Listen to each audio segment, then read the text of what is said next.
All right. Thank you, Dennis, and thank you, brothers and sisters. My name is David G. I'm a grateful recovering alcoholic. I'm also a grateful recovering sexaholic, and I have a recovery date in both programs, AA of August 1994 and then SA October 1st of 2019. So I was very grateful to celebrate a year with you folks this past week with SA, and I just thank you so much for my sobriety and for being here. You know, the past several weeks, we've been looking in the book. You know, we went through the forewords. We went through the doctor's opinion. We looked at the physical as well as the mental. And then we followed that up by taking an in-depth look at step one through the first three chapters of the book. We looked at Bill's story, you know, how he recovered as a result of taking the steps. We then moved into there is a solution from there, more about alcoholism. That all covered step one. The last few weeks, we have been into step two, which is the chapter 4, We Agnostics. And we finished up that chapter last week. And what a powerful chapter that was in showing us that we could be restored to sanity from the insane thinking that always feeds us the lie that we can once again use or act out without any danger. And that's been the lie that has controlled most of our lives. This week, we're going to be looking at how it works. And this week and next, we're going to be looking at steps 3 and 4, which is contained in how it works. I have a little book here that has the original manuscript to chapter 5, and it's written somewhat differently than the way it was in the big book of Alcoholics Anonymous today. It's the same thing, only they reworded it. Some of the things were changed in it. But I thought that I would start with it. And we hear this read at every meeting that we go to, especially in AA. They read chapter 5, how it works, all the time. And I read through it for so long, and I even had it memorized because you hear it all the time whenever you go to meetings. But what I failed to do was really stop and ever take a close, in-depth look at what this chapter was trying to tell me, and particularly in those pages that were read so often. And what I began to see that there was a powerful message contained in here, especially on page, 58 and following. I was just like, good God, I can't believe that I ever missed that. But I like to use the original manuscript on the first couple of pages of it. And I'll just start out and we'll go from there. It says, the following is the 5th chapter, how it works, from the original manuscript of Alcoholics Anonymous. It was a version that was distributed to friends and colleagues of the fellowship founders to get comments and suggestions on what to change before sending it to the printer. And this is what they had printed and sent out prior to the book being changed. And so here it is as we know it.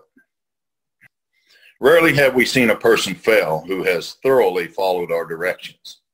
That's how it was written in the original manuscript. Today we know it says, rarely have we seen a person fail who has thoroughly followed our path.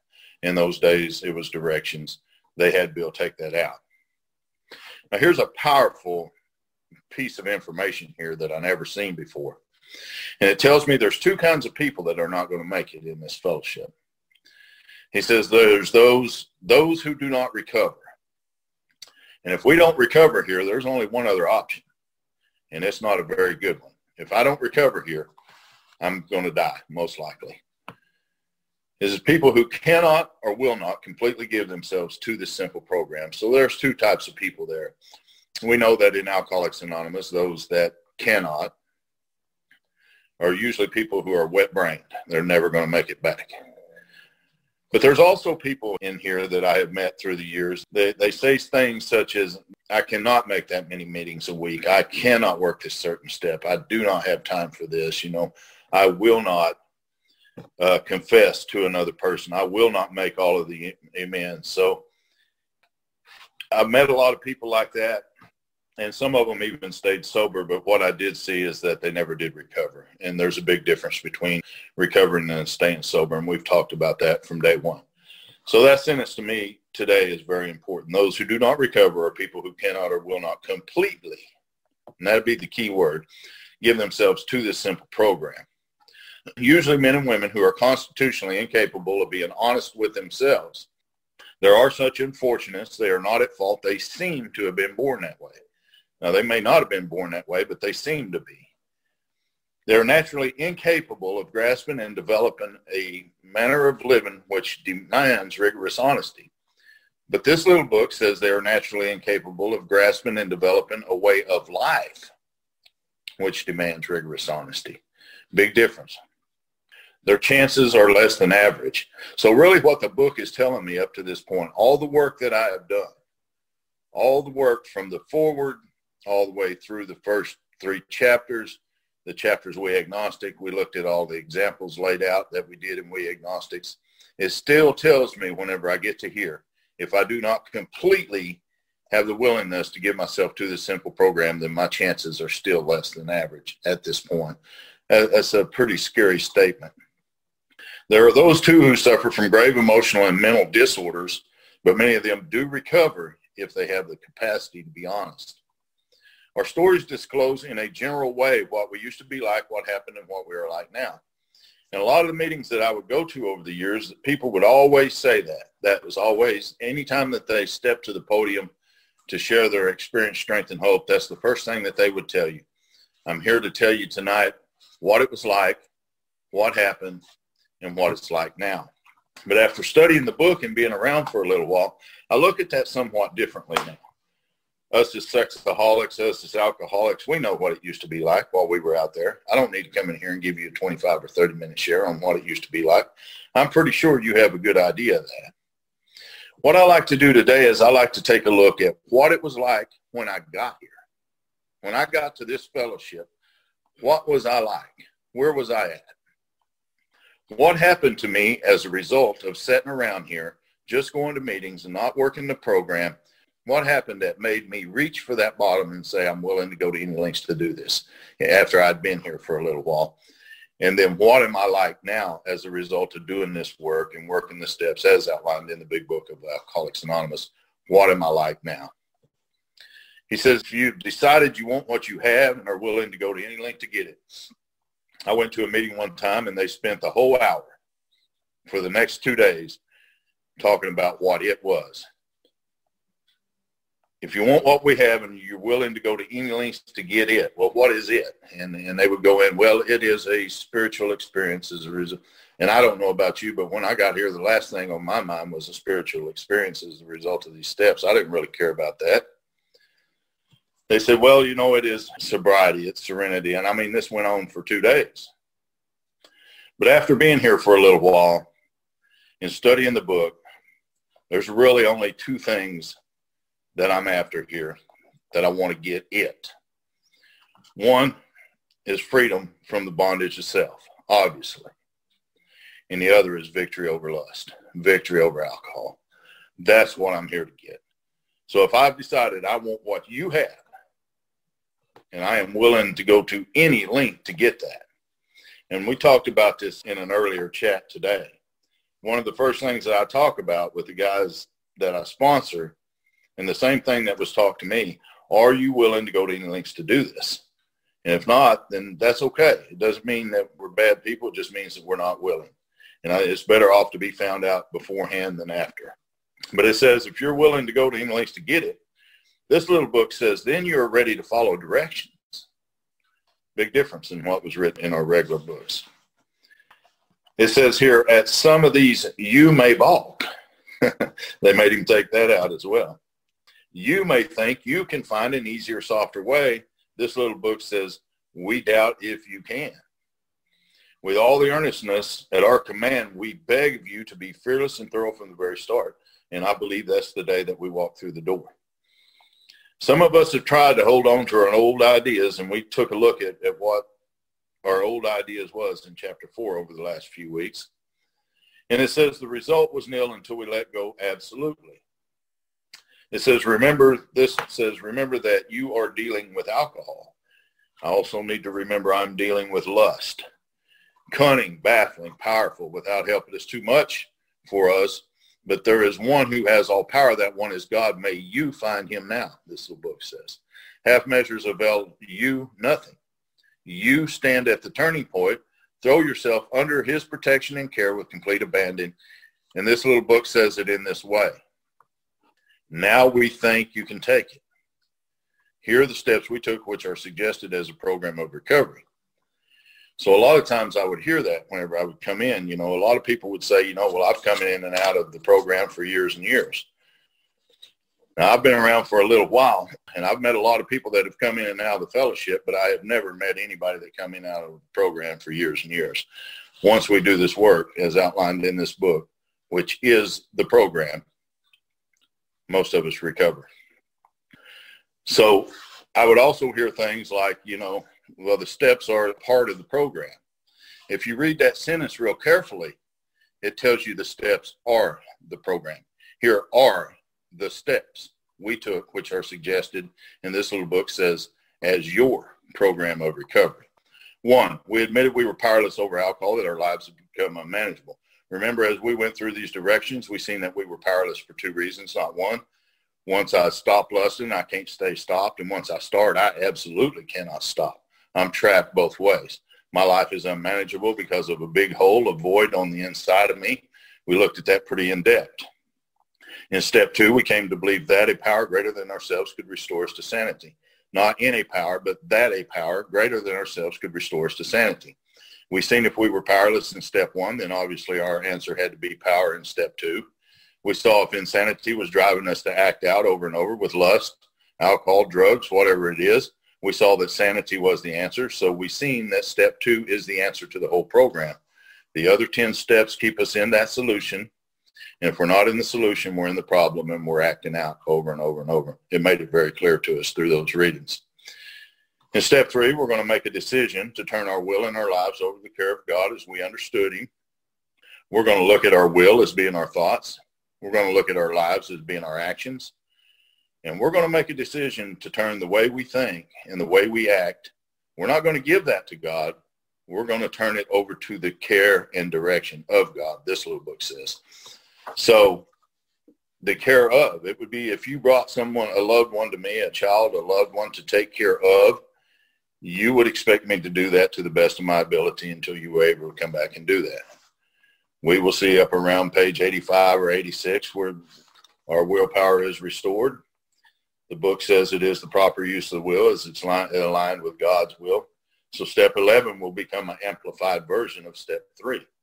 Remember, it says here, God as we understood him, not as we understand him. Now, in this little book, as you read on through it, in those days, it was God as we understand him. They had him take that out. The reason for me, what I understood whenever I first came into this program is different than what I understood a year later. Some years later, I understood something different. God was love. God could and would.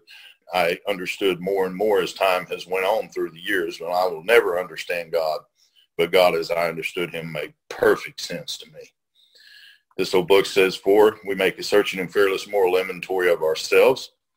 5, we admit to God, to ourselves, and to another human being the exact nature of our wrongs. 6, we're entirely willing that God remove all these defects of character. That's worded a little bit different. But look at how he writes step 7 in the original manuscript. Humbly on our knees, ask him to remove our shortcomings, holding nothing back. Now, if I would have read that when I first come into AA 26 years ago, I probably wouldn't have stayed. So thank God that was rewritten. Step 8, made a list of all persons we had harmed and became willing to make complete amends to them all, according to the original manuscript. Step 9, made direct amends to such people wherever possible, not whenever. If you leave it up to me whenever I'm going to do that, chances are I'm probably not. So we're going to look very closely when we get to those directions at wherever possible, except when to do so would injure them or others. 10, continued to take personal inventory, and when we were wrong, promptly admitted. 11, sought through prayer and meditation to improve our conscious contact with God, praying only for knowledge of his will for us and the power to carry that out. And 12, having had a spiritual experience, this book says. As the result of this course of action, we tried to carry this message to others, especially alcoholics, and to practice these principles in all of our affairs. So as you can see from your book to the one that I'm reading out of here, the original manuscript, the writing was somewhat different in those days. You may exclaim, what an order. I can't go through with it. Do not be discouraged. No one among us has been able to maintain anything like perfect adherence to these principles. We are not saints. The point is that we are willing to grow along spiritual lines. The principles we have set down are guides to progress. So really, that's a great source of information right there, that sentence. The principles we have set down, these steps, this is all they are. They are guides to progress. We claim spiritual progress rather than spiritual perfection. Our description of the alcoholic, that was step 1. The chapter to the agnostics, that was step 2. And our personal adventures before and after what? Before I lust and after I quit, before I drank and after I quit, before and after. This little book says have been designed to sell you 3 pertinent ideas. Now, I know that's not the language in the other one. It says our description of the alcoholic, the chapter of the agnostic, and our personal adventures before and after make clear 3 pertinent ideas. So that was changed as well. It says, A, that you are alcoholic or sexaholic and cannot manage your own life. And I'm still reading from the original manuscript. B, that probably no human power can relieve your alcoholism or sexaholism. And C, that God can and will if he was. And it doesn't even say if he was sought. It just says that God can and will. I'm going to read one more short paragraph out of this book, and then I'll put it away. And this is something I kind of wish they would have left in. It says, if you are not convinced on these vital issues, you are to reread the book to this point or else throw it away. If you are convinced, you are now at step 3, which is that you make a decision to turn your will and your life over to God as you understand him. See, it's not, in the original manuscript, it was as you understand him, not as you understood him. Just what do we mean by that, and just what do we do? And I'm going to go ahead and put that little book away. That's an interesting little book, and I have several of those, and I'm happy to send them to Dennis, or if anybody ever wants one of them, just get a hold of me, and I would be happy to get you a copy of that. Very interesting reading. After the ABC, it says this, being convinced we were at step 3, and I know I just read that. It says that we decided to turn our will in our life. Now remember, anytime we talk about our will, we're going to be talking about our thinking. Anytime we talk about our life, we're going to be talking about our actions here. This is what we're going to turn over to the care of God. We're not going to give anything to God, but we're going to turn it over to the care of God as we understood him.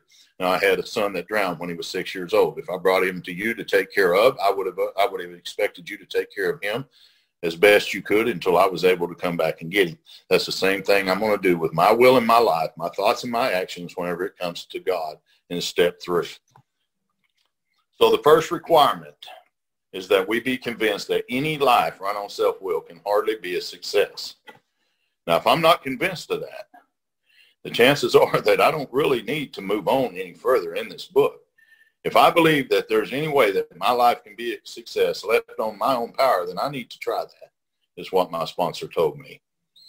Look at this sentence. On that basis, we are almost always in collision with something or somebody. Now, even in my sobriety, I find myself doing this. For a long time, I would, until I really started the thorough practice of step 10 as outlined in this book. I was always in collision with something or somebody, even though my motives are good.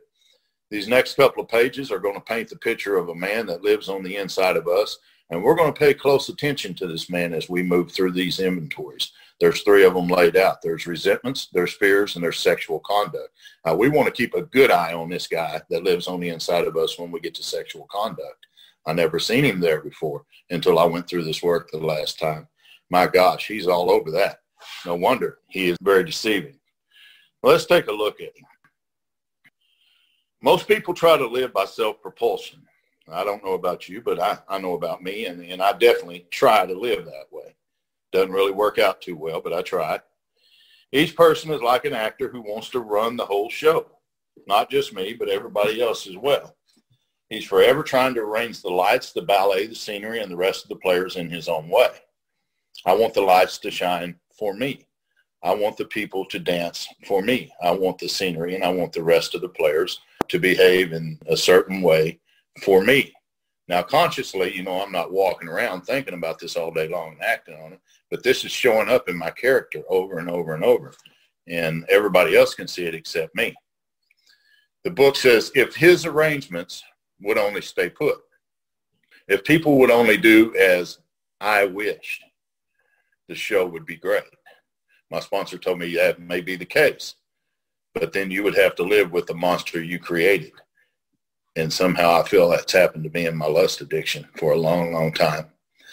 Everybody, including himself, would be pleased. Life would be wonderful. Now, in trying to make these arrangements, our actor, or David, in other words, may sometimes be quite virtuous. I may be kind, considerate, patient, generous, even modest or self-sacrificing. Now, that's one part of me to get what I want. Now, when that don't work, let's see how I behave. I become mean, egotistical, selfish, and dishonest. But as with most humans, he's most likely to have varied traits. In other words, I do whatever it takes to get my way most of the time whenever I'm living in my disease. Well, what usually happens? The show doesn't come off very well. He begins to think life doesn't treat him right. That's a dangerous area for the sexaholic. That's a dangerous area for the alcoholic. Anytime that I begin to think that life doesn't treat me right, I immediately go into self-pity. I start to sulk or get into silent scorn, or I come out swinging, you know. So either way, anytime that I think life doesn't treat me right, I'm in a bad place. He decides to exert himself more. There's danger in that as well. He becomes on the next occasion still more demanding or gracious, as the case may be. Still, the play does not suit him. It's never going to suit me. It's never going to be enough. I don't care what you do. You can do everything that I tell you to do and it's still not going to be enough. It never will. There's the part of me that I'm going to look at in step 3. I'm the noticer. I'm the judge. I'm the jury. I'm the executioner. All of these guys are wrapped up into the character of this man right here. And this man is my disease. Admitting that I may be somewhat at fault, I am sure that other people are more to blame. I become angry, indignant, self-pitying.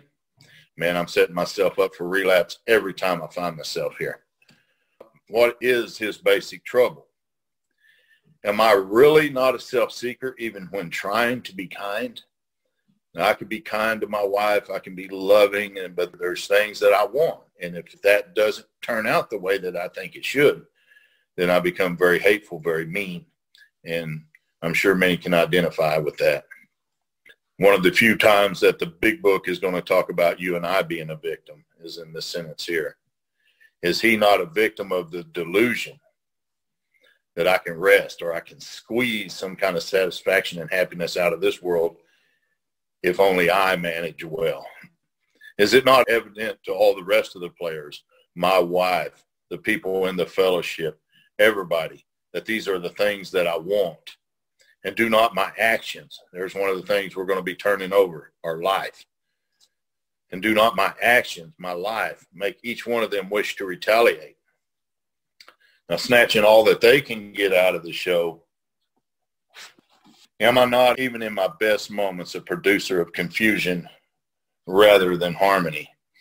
And I heard it kind of put like this. This guy is an actor who wants to be a director, and what he really ends up becoming is a producer of confusion, disharmony, all that stuff. And that's exactly how I am. Our actor, talking about me, is self-centered, egocentric, as people like to call it nowadays.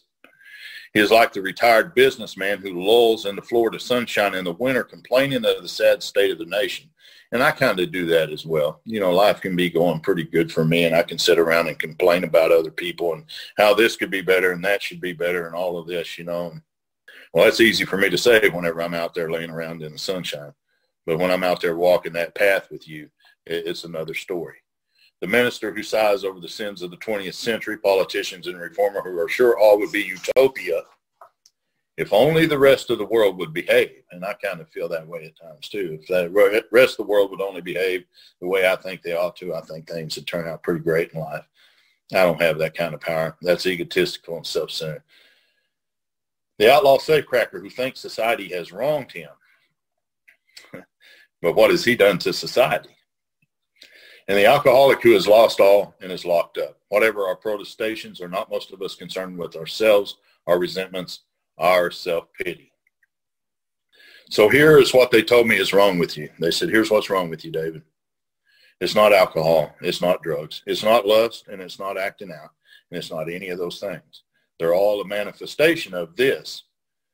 But those are not the things that are wrong with you. This is what's wrong with you, and this is what we will be watching for from now to the end of days. Selfishness and self-centeredness, that we think is the root of our trouble. Now, I can see a tree that's standing out here in my yard, but I can't see the roots to that tree. And it's almost like I can see my fear and I can see my selfishness at times. I can see all of these things, but I can't really see the root underneath it. And I'm going to be able, looking at all of this in these inventories coming up in the next few weeks. But somehow my mind is still going to allow me to forget that the root of my trouble is going to lie right here in my selfish and my self-centeredness. Look at what he says. Driven by 100 forms of fear, self-delusion, self-seeking, self-pity, we step on the toes of our fellows and they retaliate. Now, I don't mind having fear. I think it is a God-given instinct, and I do believe that we have to have it in order to survive. I'm not going to walk out here and pet a rattlesnake in the mouth, I promise you, because I'm afraid he will bite me and kill me. That's a good fear. That's a good fear to have. But a bad fear would be if I'm not even going to get out in the yard or out close to the woods because there might be a snake out there. Then fear has overtaken me. So when I get to fear inventory, I'm going to look at good fears as well as bad, not just the bad, because all I ever wanted to do was think that fear was bad.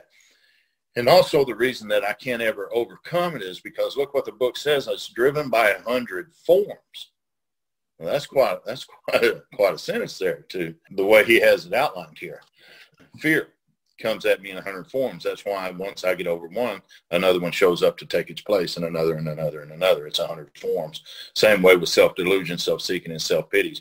And this has definitely been my experience. I step on the toes of my fellows and they retaliate. I've done that in my marriage. I've done that in my job. I've done that in this fellowship. I've done that over and over and over. Sometimes they hurt us seemingly without provocation, but we invariably find, if I look, that sometime in the past, we have made decisions based on self, which later put us in a position to be hurt. So our troubles, we think, are basically of our own making. That takes God out of it. I used to blame God for everything that happened to me. I used to blame you for everything that happened to me. It was your fault, it was their fault, and it was definitely God's fault. I was born this way, I was this, I was that. My book says my troubles, we think, are basically of my own making. Quite an interesting 4 or 5 next words he's going to write here. They arise. What a word. They arise out of me. So that tells me this stuff is buried deep down inside of me. And whenever I get into these inventory, we're going to start pulling this stuff to the surface and we're going to start dealing with it. And it's not always easy. Sometimes it's very painful. But the alcoholic, sexaholic is an extreme example of self-will run riot. But I usually don't think so. Above everything, we alcoholics, we sexaholics must be rid of this selfishness. We must, or it kills us. God makes that possible. And I can remember my sponsor sitting across the kitchen table and reading that to me. And I said, man, don't talk to me about a loving God. I don't want to hear that because you just read right there that if I don't get rid of this, God is going to kill me. If he's a loving God, why would he kill me? And he made me go back and take a close look at that again. We said above everything, we sexaholics must be rid of this selfishness. We must, or it kills us. Didn't say anything about God killing me. It says it kills me. God makes that possible. I do have free will, and he is going to let me have that. That's also a promise. God makes that possible. There often seems no way of entirely getting rid of self without his aid. And in my experience over the years that I've been here, there is no other way. I've never been able to find one. Many of us have moral or philosophical convictions galore. Really doesn't matter whether we have those or not. It's not going to help us any because we can't live up to them even though we would have liked to. Neither could we reduce our self-centeredness much by wishing or trying on our own power. We're going to have God's help. And you know what? That is one thing that I did not want to read. But I've tried everything else and nothing has worked. So there was nothing left for me except for this. So this is the how and the why of it. First of all, we had to quit playing God. It didn't work. And I can remember telling my sponsor, I don't play God. And he said, really? He said, you haven't bulldogged over everybody in your life.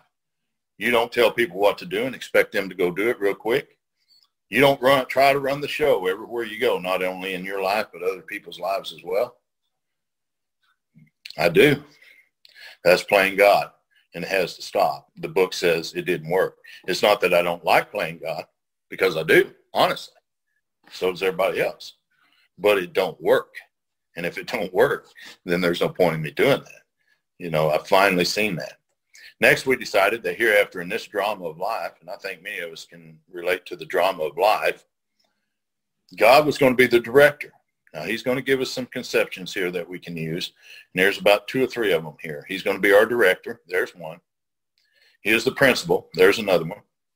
We're his agents. He is the father. There's another one. That's one that I couldn't do in the beginning. I just couldn't. My father was anything but loving. He was very mean. He was very abusive. And he was a drunk. And he was just a very, very mean man. I've been able to forgive him in later years of working through the first 9 steps of the program. But for many years, I couldn't do that. So God the Father was out for me at the time. We are his children. Most good ideas are simple. That's why a lot of us don't have them. And this concept was the keystone of the new and triumphant arch through which we pass to freedom. Now, we've talked about this arch quite a bit. We've talked about the arch through which we pass to freedom. We looked in step 2 that step 2 was the cornerstone. We was going to look at the cornerstone on each side of the arch. Now, he's going to talk to us about a keystone, and the keystone sets right in the very middle of the arch, is what holds the arch in place. But what we need to understand is there's no way for you or me to put that keystone up there by ourselves and place it and make it stay. We can't do that. We're going to have the help of another person. And that's what's going to happen right here in step 3. We're going to have the help of another person to put this keystone into place. And that's going to help to support this arch. And through the rest of these steps coming up, we're going to complete that arch, and we're going to walk through a free man. Not only will I be sober, I will have recovered from the disease of sexaholism. Not only will I no longer act out, the obsession to act out will not be there anymore. That's a promise, and that is my experience, and that's the experience of many of you on this call today. All right, let's look at 14 promises that's going to be laid out for us as a result of taking step 3. And most of the steps laid out in this book, he talks about the promises after you take the step. But in step 3, he's going to show us the promises prior to taking the step. And then we'll stop right there for the week, and we'll pick up next week with step 3. It'll give us some things to ponder. And if you're willing to do the 3rd step as we come back next week, I think it's a very beautiful experience. It was a life-changing experience for me in 1995. I had been in the Fellowship of Alcoholics Anonymous for a year. My youngest son had drowned. I mean, things were coming at me, depression.